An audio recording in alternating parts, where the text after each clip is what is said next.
મહુવા તાલુકાના કોટિયા પંથકમાં પડેલા ધોધમાર વરસાદને લઈને નેરાઓ વેકડાઓમાં પાણી વહેતા થયા।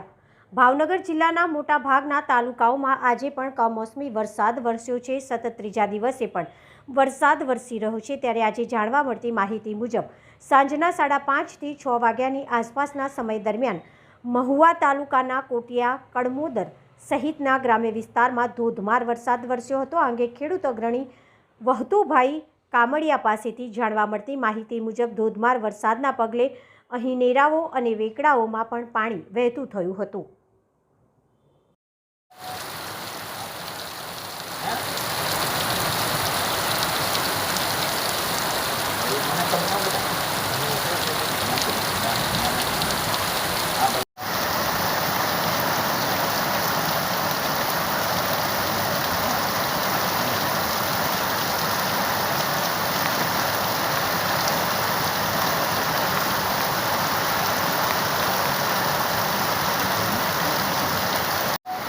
તારીખ 9/5/2025 સમય સાંજના 6 કલાકે ભાવનગર જિલ્લાના મહુવા તાલુકાના કોટિયા કલમોદર વાવડી તેમજ ત્રણ તાલુકાના ઠળિયા કુંડળા તેમજ પાલિતા તાલુકાનું વડાલ ભંડારીયા કદમગીરી આ વિસ્તારમાં અત્યારે કડાકા ભડાકા સાથે કમોસમી વરસાદ વરસી રહ્યો છે।